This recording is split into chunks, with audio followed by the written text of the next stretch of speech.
In this video, I'm going to show you how to fix a Samsung frame TV with model number QN55LS03BA. It's plugged in, but I cannot turn it on. For those of you who don't know me, my name's Nick. I started Nick's TV Repair over a decade ago, and since then we fixed over 26,000 devices. The first step I want to take in order to troubleshoot this set is open up the One Connect box. So let's do that on our workbench. All right, my first step is to take out some of the screws. Next, we're going to go ahead and pry out the box. And here we are. Now that we've exposed the circuit boards, we're going to use our multimeter in continuity mode. And when we have a short, we have a beep. First thing I want to do is check some of our fuses. And we do want to hear a beep on these fuses. And this one, we're not getting a beep. So this fuse is open. What will typically cause a fuse to fail open is a shorted transistor down the line. Now we do have some transistors on this heatsink right over here. We're going to use one of our leads to make contact with the middle pin. And then with the other, we're going to make contact with the outside pins. No beep, so no short. We do get a beep, so we have a short there. Let's check out this next one. No beep, no beep, no beep. We do have a beep. So this one and this one are shorted. Let's check out our last one over here. No beep and no beep. So we're going to go ahead and remove these two transistors. You can't really see them, so here are the transistors in question. So we just zoomed in. This is what we're looking at. And the legs of the components are right here. It's a little bit tough to see because of the angle. Now to remove these, because they are really in there, we're going to use this little screwdriver. That's going to be our first screw right there.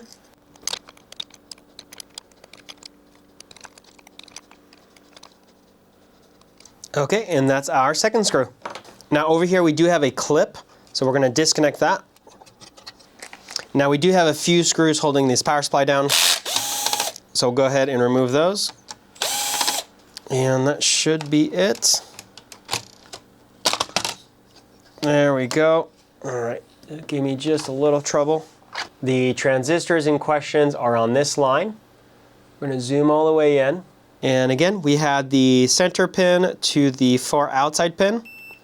That's what triggered our short, and we still have that short. So this is our defective transistor we'll need to desolder. There is quite a bit of silicone, so we're going to need to remove all that. And I'm just using some tweezers to break down the silicone. Some of the silicone can be quite difficult to get out. All right, we're going to go ahead and add just a little bit of solder. And that should actually help us get rid of the rest of that silicone that is stuck on the joints.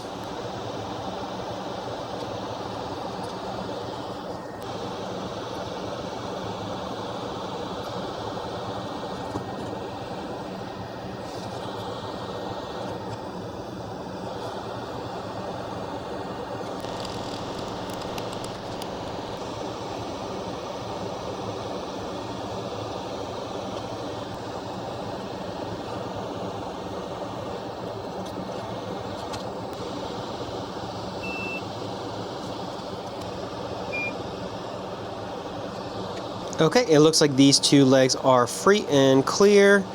We are having a little bit of an issue with this one, but it looks like we got it. All right, and if we flip the board over, I should be able to grab that transistor and remove it. There we go. Let's put that over to the side. Actually, we're gonna do a quick check. Still in the continuity mode, and let's see, do we have a beep? No beep? No beep. All right, let's flip the board over, and let's see, do we still have a beep? We still have a beep. Okay, what that tells me is that the short is still present on the board, and the issue was not the transistor. All right, so it is possible that the reason that component is not shorted is because it is in parallel with the next one over here, and we're going to need to remove this one for the short to go away. Either that or I am wrong and something else is at play causing this short, and if that's the case, we're going to need to do a little more troubleshooting.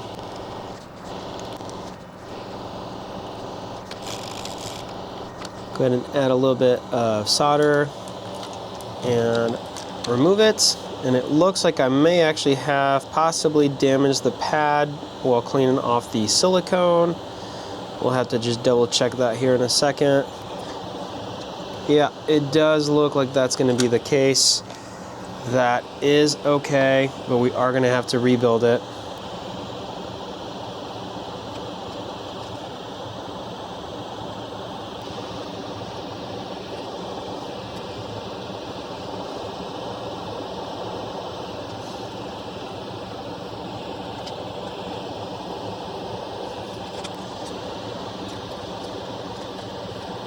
I'm having a hard time removing all of the original solder, so I'm just adding some fresh new leaded solder in the hopes of having an easier time removing the non-leaded solder, the original solder. And I think I actually do have it loose now. Okay, we'll do the last leg.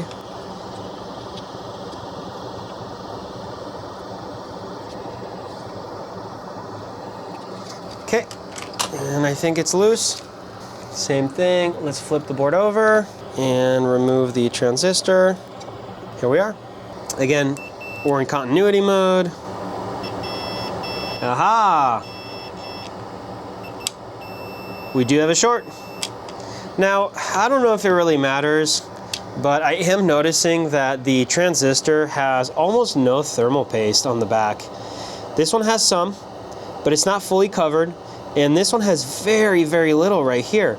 So I'm almost wondering if the reason that the transistor failed is because it did not have good heat dissipation into that heatsink. So one of the things I'm definitely going to want to make sure we do is we're going to very thoroughly clean these pads so that we can have a good pad to connect to, get some good heat transfer between our replacement transistors and the heatsink, and we're of course going to put plenty of solder paste, thermal paste, so that we have good thermal dissipation from the transistors into the heatsink. We have our two transistors. We're going to put a little bit of thermal paste on the back of one, put a little on the back of the other, and then we're going to go ahead and push them together like that. We have a nice, good, even spread. And now I'm just going to feed them in. Now I did already bend the legs so that they're going to be the appropriate distance, because the original transistor, they come with the legs completely straight, but obviously there's one that's a little further than the other two. Okay, that's our first one. Let's go ahead and put the second one in. There we go. And this is going to be the tricky part. There's just so little wiggle room. I can't even tell if I'm properly lined up. Actually, I can tell my screw's too high, which means we need to push the transistor down a little. Okay, and now we're lined up, I think. And I think we're good. All right. All right, and we're getting some resistance here. And I actually just saw some of the thermal paste squeezing out a little bit of the side, so I know that I have good pressure between the transistor and the heatsink. Okay, now let's do the same thing with the second one here. We're getting some resistance. All right, same thing. I saw a little bit of the thermal paste oozing out the side there, so we know we have good pressure on the screw. Just doing a little bit of cleanup before we solder in the transistor. We're going to use our Dremel tool. I just want to expose a little copper here.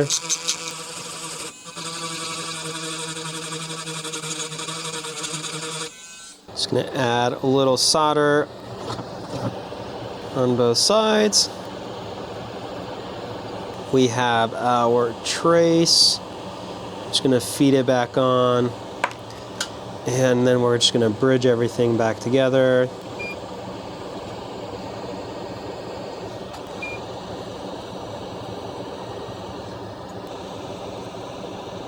All right, scooch over to this one. I'm going to go ahead and cut off some of that excess from the leads before we do our soldering.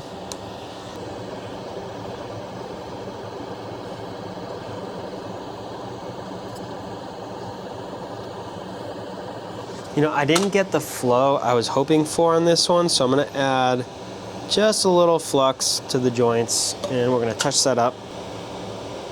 Oh, that's better. That is much better. And also much better. All right, something I realized is that I didn't do another check on the board to make sure that our shorts were gone, so same thing, continuity mode. Hey, look at that. We no longer have a beep. No beep. Try this one. No beep and no beep.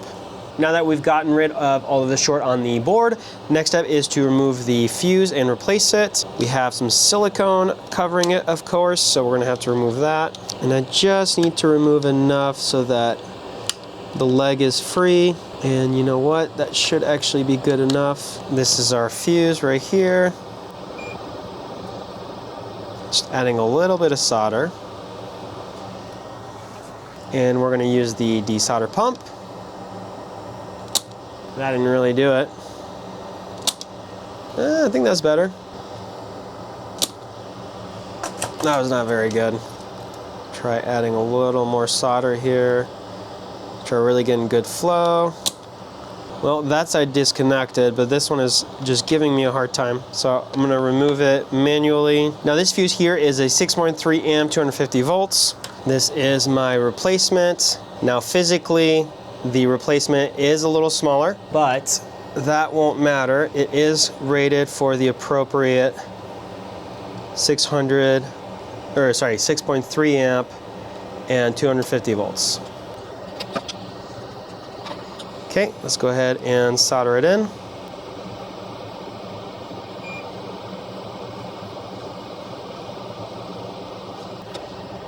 Now, I don't recommend you try and do this at home unless you are a technician with lots of experience and you know exactly what you're doing. But before committing to fully closing up the One Connect box, we're gonna go ahead and live test it back at the TV. I have my power strip turned off. We're gonna go ahead and plug in the One Connect box and we'll turn it on. Now, I don't have the TV connected yet. I just wanted to make sure that the fuse was good. We don't have any other problems with the box, and it does not look like we do. So we'll go ahead and turn it back off. Now we can go ahead and plug in the TV. Scooch that over a little bit. And I just heard it click. Okay, let's go ahead and power back on. It clicked again. We have picture. So that does confirm we have a successful repair on the One Connect box. Now, yes, we do have a cracked screen. This is actually not our customer's TV, but this is our test set that we use to live test these One Connect boxes. The customer actually brought in a 65-inch. What that means is that this One Connect box is from a 65-inch LS03BA, but it is cross-compatible with the 55-inch. So whether you have the 55 or 65-inch version of this One Connect box, both of them are cross-compatible and will have the same repair. Now, if you're interested in sending in your One Connect box for us to fix, we do offer flat rate services, which of course come with a 1-year warranty. Those are available on our website, which will be linked in the description down below. If you found the video helpful or useful, leave us a like, subscribe for more content, and thank you for watching.